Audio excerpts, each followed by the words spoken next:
Olá, meus amigos e minhas amigas do meu recém-criado canal de YouTube. Durante algum tempo, algumas pessoas sempre me perguntaram por que eu não escrevia sobre alguns assuntos que eu contava, sobre minha passagem nos sindicatos bancários, passagem no local de trabalho, passagens engraçadas, outras sérias,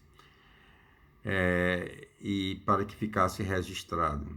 Mesmo na minha família tem pelo menos duas pessoas que gostam muito de contar as histórias de familiares, tudo mais. Um é do meu irmão Antônio Leles, o Tonzinho, e a outra é o Luiz Leles, meu irmão falecido há pouco mais de 2 anos. Então, o objetivo desse canal é a gente congregar informações, não só meus amigos, companheiros e companheiras do, da luta sindical, da luta partidária, mas também dos parentes, primos e primas, meus sobrinhos e sobrinhas e os demais parentes. Então, através desse canal, espero que possa ficar registrado algum desses causos e causas da minha família e principalmente do meu trabalho também, que é o que eu vivo, que eu fiz essa opção de vida há muito tempo atrás, que foi lutar da boa parte da minha vida, às vezes até saindo um pouco da convivência dos familiares, para que pudesse ir para a luta do benefício da coletividade, não particularmente minha. E tive exemplos na família sobre isso. Meu avô era vicentino, minha tia Carmin e outras tias militaram nas comunidades eclesiásticas de base da Igreja Católica, que tinha um trabalho, ou tinha esse trabalho todo voltado para as famílias mais necessitadas, e um trabalho também de fé cristã, né?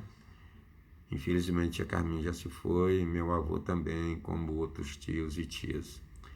Mas eu gostaria primeiro de contar como foi que se deu a história da minha militância política. Pelo menos dois fatos que eu vou narrar, um agora e outro em outra questão. Uma foi que, dado a eu ter acesso a alguns jornais e revistas em casa, e eu vi sempre a história de como se deu o papel na ditadura, né? Eu ainda jovem, tive bons professores no Colégio Cursão, embora tivesse um dia sido chamado à diretoria em 1979, porque numa aula de história em que falava sobre a diplomacia brasileira, eu perguntei se o Brasil mantinha relações com Cuba, com a Rússia e com a China.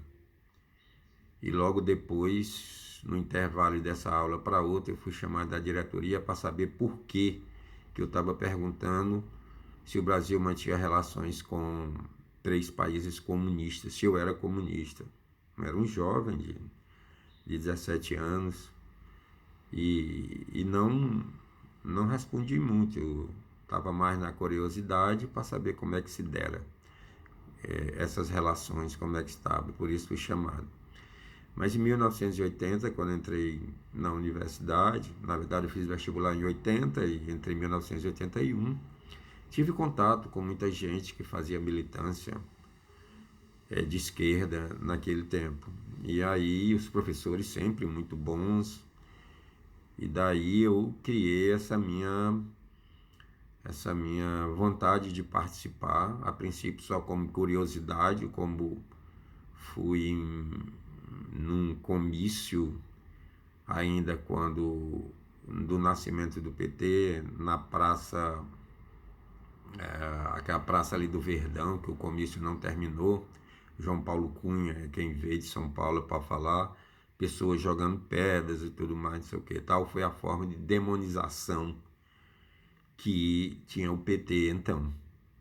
E eu Foi a partir daí que eu comecei a me perguntar por que partidos de esquerda existiam desde o começo do século, 1920, 1922, 28, como o PCB, depois dividido com o PCdoB, e eles não eram tão demonizados na forma que era o PT.